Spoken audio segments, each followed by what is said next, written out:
Je m'appelle Jean-Luc Dipot, je travaille avec Jacques Disson et bien d'autres personnes du collectif de soutien des demandeurs d'asile. Alors, je voudrais insister sur un point qui me paraît particulièrement dramatique, vous en jugerez vous-même. Bon, il s'est instauré récemment des réunions avec la préfecture auxquelles participent certains membres du comité de soutien. Et j'ai appris récemment, dans le compte-rendu de ces réunions, où je n'étais pas, Dieu merci, je ne vous dirai pas pourquoi, j'ai pas de secret, mais enfin, vous pourrez peut-être comprendre dans la suite de l'explication. Voilà. Il s'est dit à cette réunion qu'il n'était pas question de déroger à la règle selon laquelle, alors je vais essayer d'être clair, mais quand même bref et concis, il était hors de question de déroger à la règle qui consistait à accueillir, et ça rejoint ce que disait Madame à propos des CADA, d'accueillir des gens dans les CADA selon une règle très simple. On accueille dans les CADA selon l'ordre d'arrivée qui est enregistré par Coalia. Alors, pour faire simple et rapide, Coalia, c'est la boîte, enfin l'entreprise, excusez-moi, qui sous-traite avec la préfecture pour gérer les accueils précisément des demandeurs d'asile. Bref. Donc actuellement, je crois, je ne sais plus très bien, je parle sous le contrôle de certains qui pourront dire les chiffres, en gros, il doit y avoir 60 à 70 personnes qui sont en attente, et je vous garantis que l'attente, elle est quand même assez longue. J'en veux pour preuve ce que disait Jacques Disson avec cette dame qui est un exemple particulièrement évocateur. Bon, eh bien, donc elle a dit, il n'est pas question de déroger à cette règle. D'accord, très bien, on respecte les règles, mais si vous savez que par ailleurs, et parallèlement, conjointement, il y a une leucémique qui est sortie de la clinique alors qu'elle était des soins comme je l'ai dit en avant, qui était en soins donc pour des problèmes de maladie de leucémie particulièrement graves, et bien cette personne a dû purement et simplement revenir à la rue. Parce que cette dame a dit, pas question. Et elle a dit, pour parachever le tout, et je m'arrêterai là, elle a dit, je ne dérogerai pas à cette règle et je ne choisirai pas entre une leucémique, alors l'autre c'était pas quoi, si c'était une pulmonaire, une phtisique ou j'en sais rien, peu importe. Voilà. Donc vous voyez, vous jugez vous-même du cynisme des responsables de la préfecture. Je vous laisse le soin d'apprécier la chose. Voilà, c'est tout ce que je voulais dire. Merci. Merci de ce témoignage. Cette réunion en pensant que les personnes handicapées, et plus généralement les personnes polyhandicapées, faisaient partie des personnes en grande difficulté. Alors je remercie monsieur de la Massif, la responsable de la Massif, d'avoir au moins évoqué ce problème-là du handicap, parce que les autres, on n'en a pas parlé, donc c'est très bien. Parce que Dieu sait si les problèmes d'accès aux soins sont difficiles pour ces personnes. Je parlais sans parler qu'ils sont déjà pas, les personnes polyhandicapées ne sont pas reconnues à l'hôpital, puisque dans le programme de médicalisation des systèmes d'information, ils n'en font pas partie, et pourtant le codage existe. Et ça fait partie de la réforme de la loi sur la santé, je veux dire. D'autre part, il y a certains freins qui sont rencontrés, ils sont en fauteuil. Donc, l'accès au bâti, c'est un problème. L'accès à la personne, vous savez qu'ils ont des problèmes relationnels, des problèmes émotionnels. Ils ont des problèmes aussi financiers, comme vous l'avez dit tout à l'heure, puisqu'ils ne touchent que la hache, et donc ils n'ont pas droit à la CMU. Voilà, donc je voulais revenir là-dessus. Je pensais qu'on allait aborder tous ces sujets-là. C'est pour ça que, parce que vous avez quand même inondé les associations d'invitations. Je veux dire, j'en ai reçu au groupe Polyhandicap, j'en ai reçu à l'ADAPI, j'en ai reçu partout. J'ai été un peu surpris de ne pas voir de personnes ni de l'APF, ni de l'ADAPI, ni de personnes dans cette réunion. Donc, je me suis retrouvé un peu seul, voilà, tout simplement. Mais je voulais aborder le sujet et j'aurais voulu qu'il soit traité dans ces termes. Des familles qui ont des enfants handicapés en fauteuil et qui sont à la rue. Et pour lesquels les personnes qui essayent d'assurer une prise en charge se trouvent complètement démunies. Leur situation n'est pas plus, ne sensibilise pas plus les autorités publiques que pour les autres personnes. Les handicapés sont traités en ce qui concerne l'hébergement aussi de façon aussi difficile que les autres malades. C'est-à-dire qu'il y a des enfants malades aussi, il y a des enfants, il y a un enfant qui a eu un ostéosarcome, c'est-à-dire une tumeur osseuse, qui est à la rue. Il y a un enfant qui a une mucoviscidose, qui est à la rue. Il y a un enfant qui avait une maladie des os de verre, qui est à la rue. Hein. Il y a 2 ou 3 enfants qui sont en fauteuil roulant, qui sont à la rue. Et tout le monde est dans la même situation et se trouve dans les mêmes difficultés, quoi. Alors si l'hébergement est favorisé quelquefois, enfin est obtenu parce que certaines associations font des référés en justice, hein, et c'est à la suite d'un jugement que l'hébergement est imposé aux autorités préfectorales, hein, et c'est de cette façon-là que ces familles peuvent avoir accès à une chambre d'hôtel. Une place en CADA, c'est plus difficile parce qu'elles sont pleines les CADA. Hein. Mais la situation des handicapés est la même que, je veux dire que on se trouve devant les mêmes difficultés. Et peut-être que ça serait effectivement intéressant, si vous voulez, qu'on travaille ensemble, quoi. Hein. On pourrait peut-être bénéficier de votre aide, quoi. Hein, et de vos conseils, quoi. Et d'un travail commun, quoi. Merci. Parler d'une justice sociale aussi. Autrefois, il y avait des accueils qui étaient tout à fait possibles, sans qu'on ait de dossiers à remplir. Et il n'y avait pas cette barrière de la langue, c'était les dispensaires. Et les dispensaires, on en avait dans tous les quartiers. Moi, j'ai vécu beaucoup dans la banlieue parisienne et dans les autres pays, dans les autres villes, il y avait des dispensaires.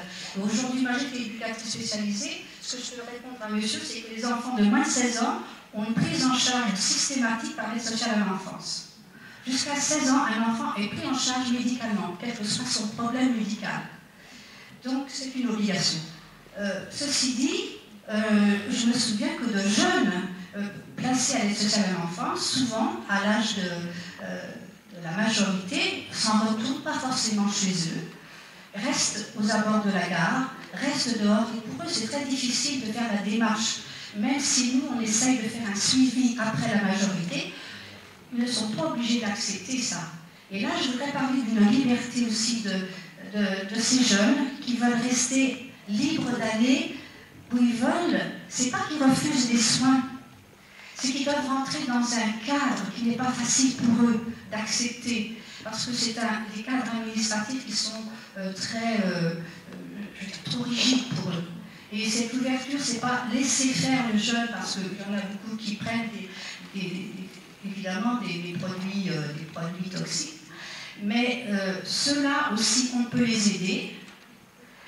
Pas forcément avec une prise en charge spécialisée, mais beaucoup plus de tolérance et d'ouverture pour ces jeunes, qui sont parfois des jeunes parents aussi, et qui non seulement ne peuvent pas aider leurs enfants, mais ne peuvent pas eux-mêmes se prendre en charge en tant que parents, que jeunes parents. Et là, je pense qu'il y a un accompagnement. Nous, ce qui comptait vraiment beaucoup, en tous les cas pour moi, c'était la prévention. Et alors, la prévention, c'est pas seulement aller sur le terrain. Moi, j'ai eu l'occasion d'aller à l'hôpital du Bocage. J'ai pas eu la chance de rencontrer ce service, la passe. Je ne l'ai pas vu, c'est pas visible. Quand on arrive à l'hôpital du Bocage, il faut que ce soit visible, il faut que ce soit, et que ce soit, si possible, dans les quartiers. Moi, je suis pour le retour des dispensaires. Et que c'est pas une médecine, je veux dire, de pauvre. C'est une vraie médecine. Et l'infirmière de l'antenne d'accueil de la date aurait pu témoigner de leur structure. C'est une structure médicale de bas seuil, hein, avec des généralistes, des psychiatres, des dermatologues. Mais il faut quand même avoir des papiers et des droits pour pouvoir consulter dans ces structures. Or, 80% des personnes qui sont dans la rue n'ont plus de papiers parce qu'ils les ont perdus, parce qu'ils n'ont pas encore accès, etc. Donc, même les enfants, voilà... c'est déjà pas mal, cette structure de bas seuil, mais ça répond absolument pas à toutes les personnes en situation de non-hébergement, de non-domicile. Par ailleurs, vous avez une vision qui est peut-être assez limitée concernant le profil des jeunes actuellement qu'on trouve dans la rue. Hein. C'est pas seulement pour des questions de rigidité administrative qui sont dans la rue, c'est beaucoup plus complexe que ça. Souvent, on trouve chez eux une longue histoire de rupture, de maltraitance, voilà. Et c'est pas si simple. C'est pas simple. C'est vrai que la France est vraiment championne des tracasseries administratives, mais il n'y a pas que ça. Voilà. C'est un petit peu sur ce côté-là que je pensais aussi que le débat allait venir. Bon, c'est vrai que le vôtre est digne et je le soutiens pleinement. Mais à côté de ça, il y a des personnes qui ont cotisé pendant toute leur vie, qui se retrouvent veuves et qui se retrouvent avec des pensions de réversion qui sont à des pâquerettes et dont le premier sujet financier qu'elles abolissent, c'est la cotisation à la mutuelle. Parce qu'elles ne peuvent plus. Et moi, je reviendrai sur ce que dit Paul Klein. Hein. Il disait ne prends pas. C'est ne prends plus. La sécurité sociale ne prend plus. Et la complémentarité est devenue une obligation par rapport à la société dans laquelle on vit. Moi, je vois dans le monde social où j'ai gravité, on avait quand même quelques bases en disant que la sécurité sociale était obligatoire, était pour tout le monde, et que le mouvement mutualiste assurait tout ce qui était prévention. C'était le Conseil national de la résistance. C'était issu de ça, un pays qui était exempt, qui n'avait pas de truc, et qui pouvait prendre en charge la totalité de ces personnes habitant sur son territoire. Et à partir de là, moi je vois la CMU, les difficultés à établir les dossiers. Je vois aussi des personnes qui sont complètement oubliées, qui sont complètement isolées, qui ne veulent pas dire. Et il n'y a pas besoin d'aller sur les trottoirs de Manille, c'est sur les trottoirs de Dijon. Et dans les étages, les personnes qui se séparent de leur animal de compagnie, parce que l'animal de compagnie est en concurrence au niveau vital. Ça se passe à côté de nous. Alors la difficulté est aussi là. La difficulté aussi, notre réunion elle va durer 2 heures. En 2 heures, il y a un décès de salariés de l'amiante en France. Tous les jours, et ça, les chiffres ne font qu'augmenter. C'est 12 morts par jour en ce moment. Avec toutes les difficultés qu'on a, aussi de faire reconnaître les empoisonneurs, enfin, on ne peut pas dire empoisonneurs, puisque notre avocat a été en traitant empoisonneur les patrons de l'amiante, s'est retrouvé devant les tribunaux. Donc, voilà, c'est toutes ces choses-là. On nous supprime un juge d'instruction. Ce juge d'instruction, Berthola Geoffroy, il a 47 mètres cubes de dossiers de victimes de l'amiante. Il n'y a personne qui va la remplacer. Le temps qu'on trouve une remplaçante, ça va durer 6 mois, ça va durer 1 an. Le temps que les 47 mètres cubes de dossiers vont être réexaminés pour aller voir un petit peu plus loin, eh bien c'est 12 morts, 13 morts, 14 morts par jour au niveau des maladies, d'une maladie professionnelle, du secteur de l'amiante. Et ça, c'est la difficulté aussi. Alors je ne dis pas qu'il doit y avoir la difficulté première, deuxième, seconde, enfin, une échelle dans la difficulté, mais je pense que là aussi, on est en droit de se poser des questions. Dans le monde où je vivais, dans le monde cheminot, en l'espace de 2 ans et demi, 3 ans, on a des difficultés de gens qui se sont traduits par des suicides. De mémoire, et des personnes qui étaient dont on a été complètement surpris de leurs actes, quoi, dans des périodes situées dans les 6 mois qui précédaient la retraite, ou dans les 6 mois qui étaient avant la retraite, qui étaient après la retraite. Parce que la difficulté, elle est aussi de vivre, elle est aussi de survivre. Et je pense qu'au niveau des moyens, au niveau de toutes ces choses-là, alors on réclame on est au niveau des mutuelles, maintenant on est au niveau de surmutuelles, dans certains domaines, pour couvrir d'autres besoins, mais on va aller jusqu'au bout. Alors la deuxième, troisième, quatrième carte pour être multicarte au niveau de la santé. Ça fait 30 ans, plus de 30 ans qu'on n'a pas voté pour la sécurité sociale. Est-ce que c'est pas là le problème où il faut redonner toute sa puissance à la sécurité sociale pour qu'on soit... Moi, quand je suis arrivé dans le monde mutualiste, mon but, c'était pas de faire proliférer la mutuelle, c'était de la faire supprimer.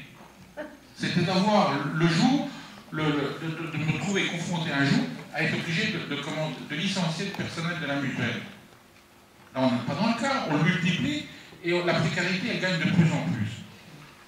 La sécurité sociale, il faut lui redonner, c'est l'être de noblesse, il faut lui redonner ce qu'elle était en 1900, enfin au départ, pour éviter tous ces errements-là.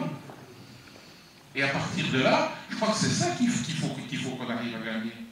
Et c'est pas de dire, c'est bien qu'il y ait des services, c'est bien qu'il y a la CADA, qu'il y a ceci, qu'il y a...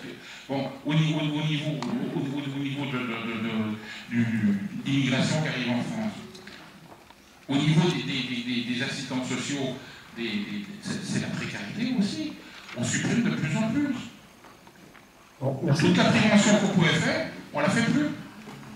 Puis un dernier mot, vous avez raison de dire que les problèmes administratifs pour faire un dossier CMU et de la complémentaire santé, c'est pas si simple que ça. Les travailleurs sociaux le savent, mais quand c'est, je vais dire, un citoyen lambda qui doit faire ce dossier, je reconnais que c'est complexe, surtout pour l'aide à la complémentaire santé, parce qu'on fait le dossier et on commence à vous dire, vous n'avez pas droit, parce que c'est le même que la CMU, donc on est tenté de mettre à la poubelle. Mais vous avez droit à l'aide à la complémentaire santé. Quelqu'un d'autre, vous parliez des victimes de l'amiante, des problèmes dans le monde du travail. Juste un petit mot pour vous recommander la lecture de Santé et Travail, dont la Massif, entre autres, est partenaire. C'est un magazine qui traite justement de ces questions et qui a traité pendant des années des questions de l'amiante et des problèmes, des risques psychosociaux, des suicides, etc. Ouais, je referme la parenthèse. Parlez, que les gens qui n'ont pas encore accédé au statut de réfugié n'ont pas les mêmes soins qu'ils devraient avoir. Et on a vu qu'il y a des structures comme la... Le même encadrement.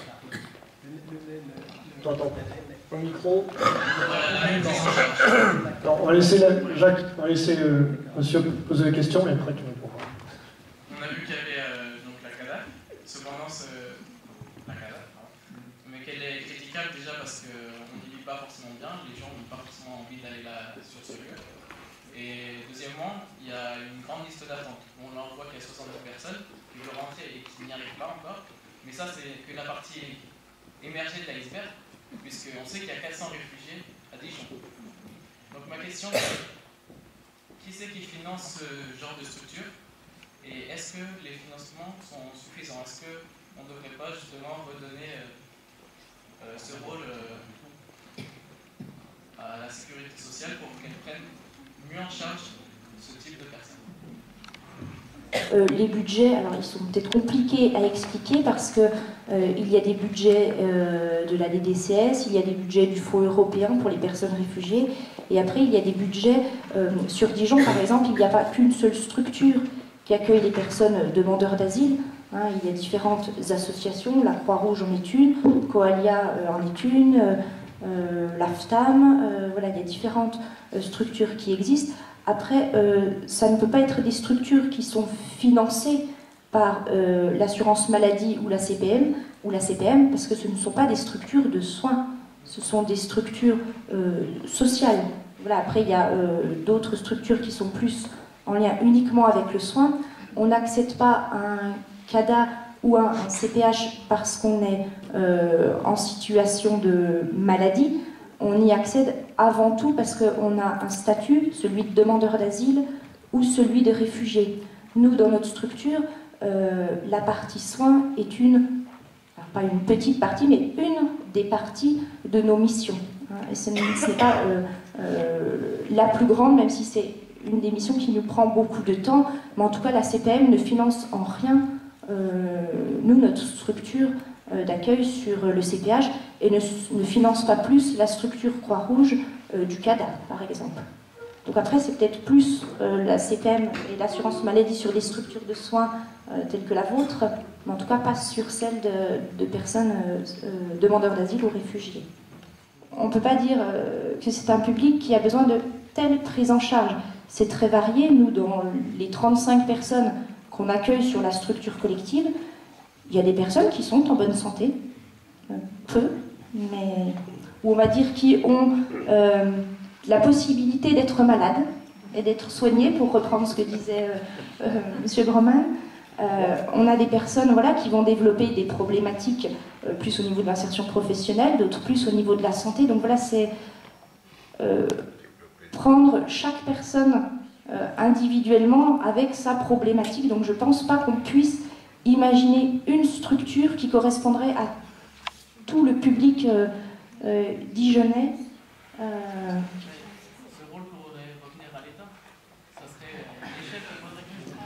Alors, ce rôle revient à l'État sur une petite partie, par exemple des financements. Nous, la structure du CPH et de la structure SVG, accompagnement dans les logements, il y a une partie, et une grosse partie, qui est financée par l'État. C'est vrai que c'est une question, des engagements de l'État dans certains domaines qui confient un certain nombre de missions et des structures. C'est vrai que c'est une vraie question, mais qui dépasse un petit peu effectivement le cadre de notre sujet.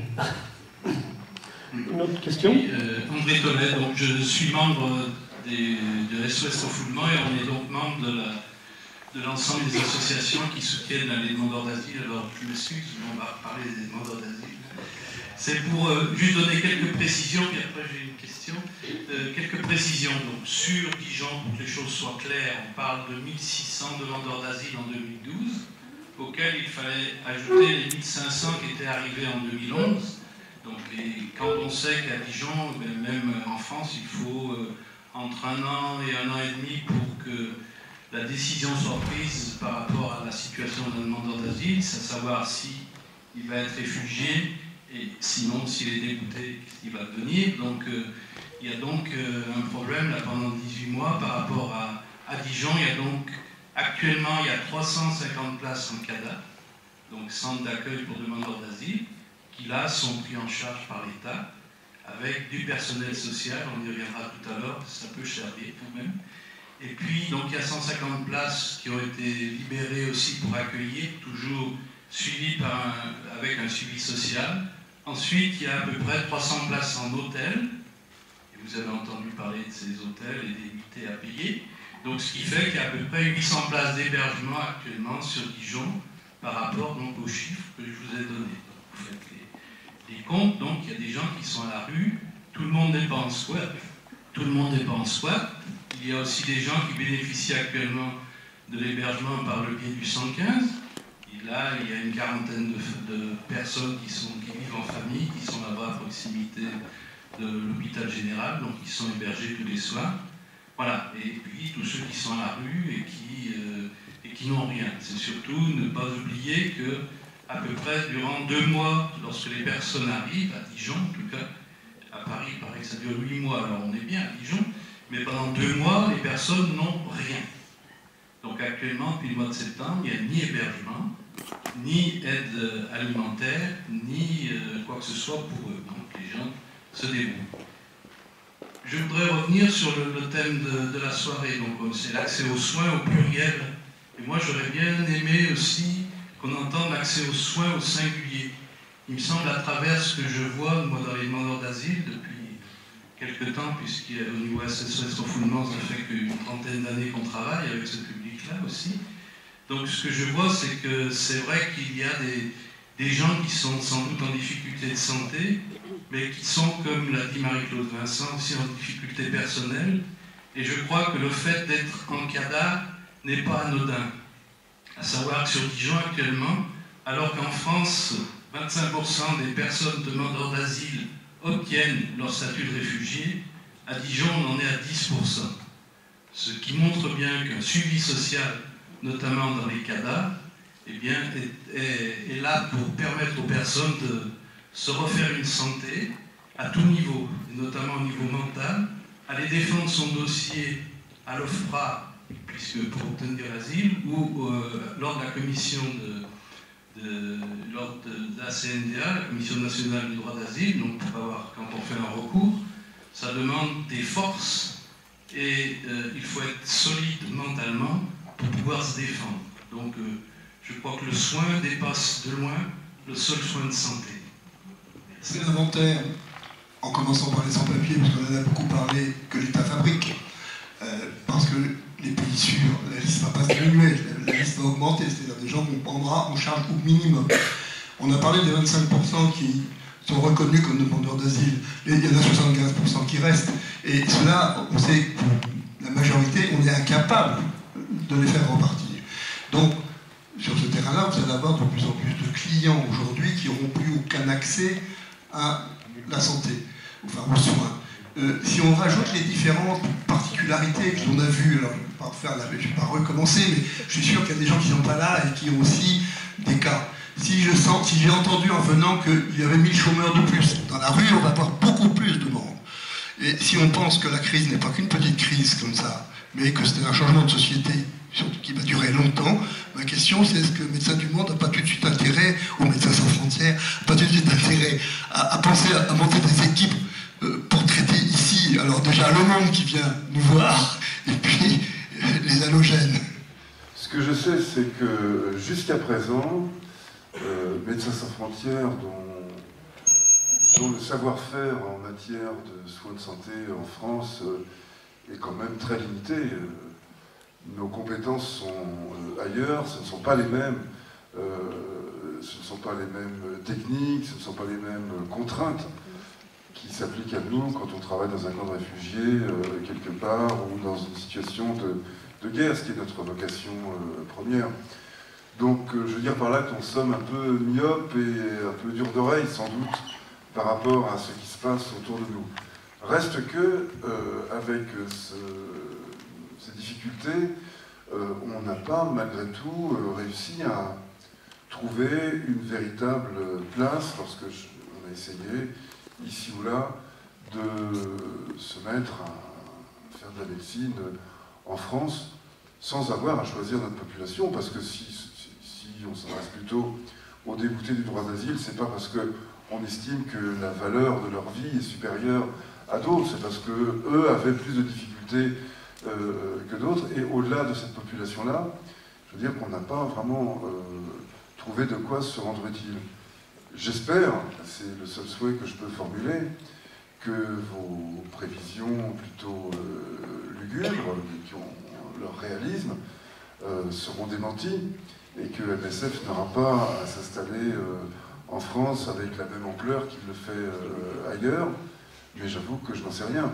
Si ce moment arrive, bien sûr, les gens de MSF, comme dans l'ensemble du mouvement associatif, disons l'ensemble des associations qui s'intéressent à ces questions-là, eh bien, il faudra qu'on se mette au travail de façon plus sérieuse, plus entreprenante ici. Mais au moment où nous parlons, MSF n'a pas trouvé cet aliment. Il y a toutes sortes de problèmes en France, et il y a surtout des évolutions qui sont préoccupantes. Et moi, je me retrouve tout à fait dans tout ce qui a été dit ce soir. Mais ce sont des évolutions. À quel moment on va atteindre une sorte de point critique où on n'arrivera plus, certaines régions n'arriveront plus à attirer des médecins, à entretenir un hôpital, ça, je ne sais pas. Merci Monsieur Poumac, que j'avais déjà vu dans d'autres occasions. Je vais un peu rejoindre mon voisin. Moi, je suis infirmière à Champmayou, donc en gérontologie. Alors, quand les gens nous arrivent, on a une bonne proportion de gens qui arrivent parce que, bien sûr, ils sont très très très malades, ils sont très âgés. La moyenne d'âge, c'est 80-85 ans.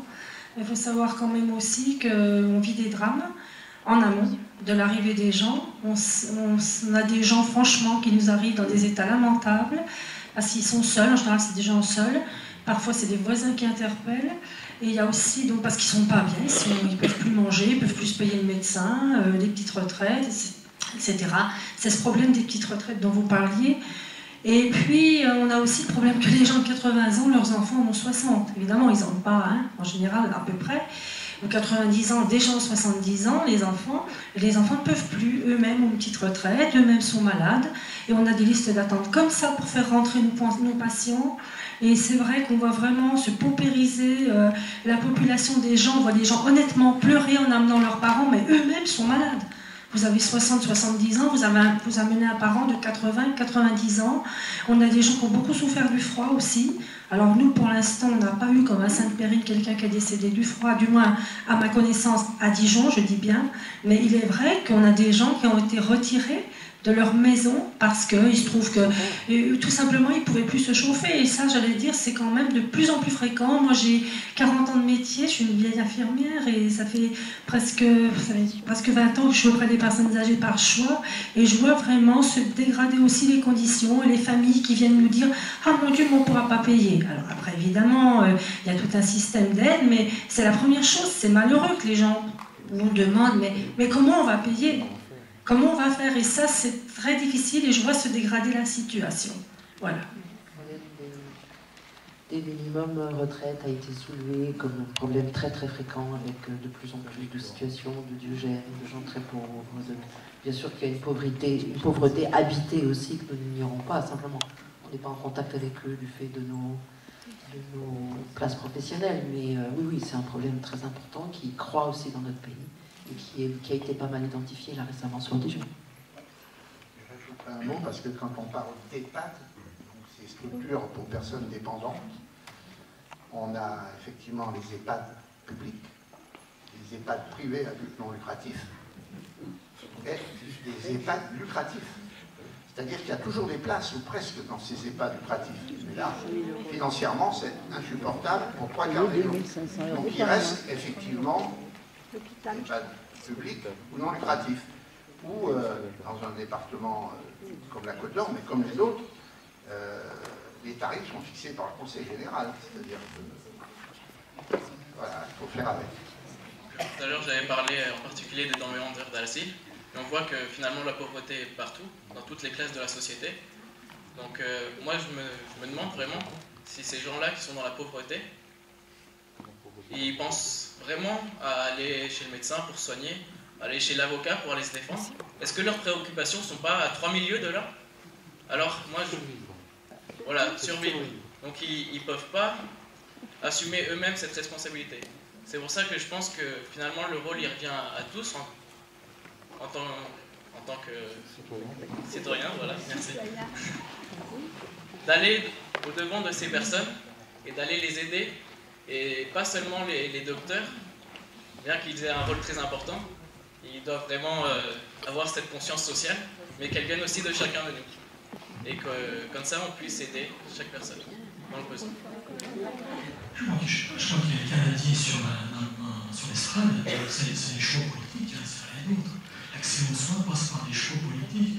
Aujourd'hui, comme il disait, la sécurité sociale se désengage, avec la solidarité nationale, c'est bien la sécurité sociale. C'est vrai qu'on rattrape le coup par les complémentaires santé, quand on peut accéder à des complémentaires santé. On a mis en place des dispositifs tels la CMU, la CS, et on voit que ça ne suffit plus aujourd'hui. Tout se délite aujourd'hui. Et s'il n'y a pas des choix politiques de revenir sur une sécurité sociale qui répond aux besoins des gens, avec aussi un système de soins qui soit plus performant encore, et notamment qui essaye d'assurer les soins donc, pour tous, quelle que soit sa situation et quel que soit aussi son lieu d'habitation. Voilà, je pense qu'aujourd'hui on a véritablement besoin de ça, c'est des choix politiques. Avec quelle sécurité sociale? Je crois que c'est ça qu'il faut remettre sur la table. Quelle sécurité sociale on veut demain?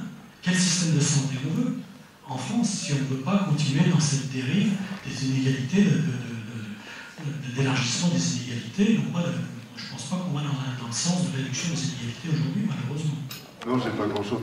Donc peut-être pour, après tout, compliquer encore un peu la question, il faut se souvenir que quand la sécurité sociale, enfin, dans sa version actuelle, a été mise en place au lendemain de la guerre, on s'imaginait que les progrès en matière de prévention, d'habitat, de soins allaient permettre de réduire l'incidence des maladies.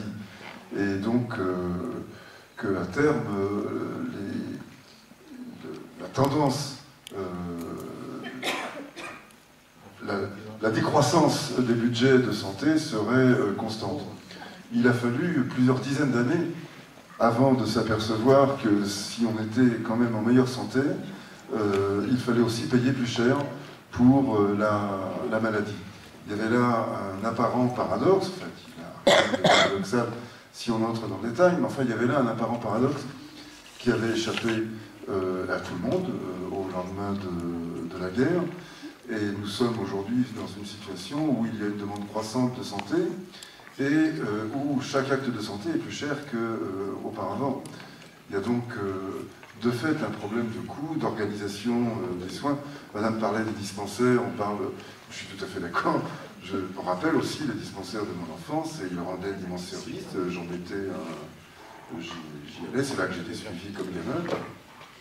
Et on parle maintenant de maisons médicales de quartier, ou de quelque chose qui serait de maisons médicales de santé, de maisons de santé. On va y revenir inévitablement. Je pense que c'est l'une des solutions pour diverses raisons, notamment budgétaires, mais pas seulement d'ailleurs budgétaires. Mais enfin, il est vrai que c'est une transformation de la répartition des coûts, ce sont des transformations sociales qui permettront de venir à bout de cela, et certainement pas l'injection supplémentaire d'argent dans la Sécu comme ça, parce que ça, de toute façon, on n'en a pas la ressource, et c'est certainement pas la solution. J'ai vu l'exemple il n'y a pas longtemps, on se trouvait avec un bébé de 4 mois dans la rue, et on nous a parlé pendant 1 heure du statut des parents. Nous, c'était pas notre problème, c'est vous venez coucher le soir. Et quand on se retourne vers le conseil général, on nous dit « Ah oui, mais c'est une défaillance des parents, c'est nous, là, c'est une défaillance de l'État, c'est pas nous. » Gamin, il n'y a toujours personne pour l'héberger. Et je crois que c'est important, effectivement, il y a des questions techniques de droit, mais aussi de mettre en avant qu'il y a des droits universels, qui dépassent le droit au sens du droit légal et réglementaire. Et je crois que c'est quand même le rôle, notamment d'une association comme la LDH, de mettre ça en avant, d'autant plus que si on ne met pas toujours en avant ces droits universels, quel que soit le statut des personnes, on risque, et on le voit souvent quand même, de se retrouver dans des situations de concurrence des misères. Et ça, on le voit beaucoup, parce qu'il y a une montée à la fois de grandes difficultés des uns et des autres, et souvent justement un manque de voir le lien. Et peut-être le lien qui peut éviter cette concurrence des misères, c'est cette notion d'un certain nombre de droits universels. Il n'est pas possible, bien sûr, de résumer l'ensemble de cette soirée avec des témoignages de personnes passionnées et passionnantes. Comme le disait tout de suite Paul Garrigues, effectivement, la notion de droit universel, la déclaration des droits de l'homme et du citoyen demeure vraiment une référence essentielle pour la Ligue des droits de l'homme. Je voudrais juste dire que dans tous les propos, toutes les approches qu'il y a eu ce soir, il est important quand même que nous retenions que la dimension psychosociale et la dimension médicale sont vraiment indissociables. Indissociables. Et que, comme le rappelait aussi tout à l'heure André Tollet, prendre soin, effectivement, je crois qu'on peut ne pas mettre un S, prendre soin de la personne, tout se suit. Que dire d'autre? Eh bien qu'il y aura, par rapport à la question donc de la pérennité de l'accès aux soins, un travail qui s'entame, qui se fait au niveau de la LDH régionale, et il y aura une conférence, certainement, Raymond Kerpédron, qui est ici présent, délégué régional, pourra peut-être rectifier, mais j'ai cru comprendre vers février ou mars, février l'année prochaine. Voilà, donc il y aura une suite donnée, en quelque sorte, avec une autre approche, avec notamment d'autres questions, comme l'exode rural, enfin le désert médical.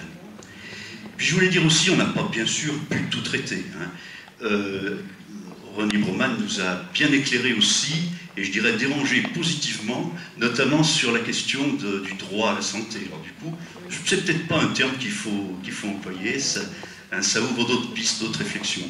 Et puis on n'a pas évoqué, ou très peu grâce à des interventions, bien sûr, d'autres personnes en grande difficulté, peut-être pas difficulté sociale, mais difficulté tout court, difficultés liées à la santé mentale, les personnes handicapées. Il a été aussi évoqué les personnes âgées, témoignages, puis bien d'autres personnes en grande difficulté. On n'a peut-être pas parlé des jeunes aussi, hein, tous les jeunes qui sont... ici, on en a peut-être un peu parlé aussi, mais bon, ça fait aussi l'objet, je crois, de réflexions, de conférences. Hein. Ouais. Et je propose juste, et ce sera vraiment excellent pour nous tous, d'entendre Ronnie Broman, et ça sera la conclusion de la soirée. Bonsoir à tous. Oh, je doute que ça puisse servir de conclusion, enfin, disons de fin en tout cas. Moi, je me garde toujours de ce genre de comparaison.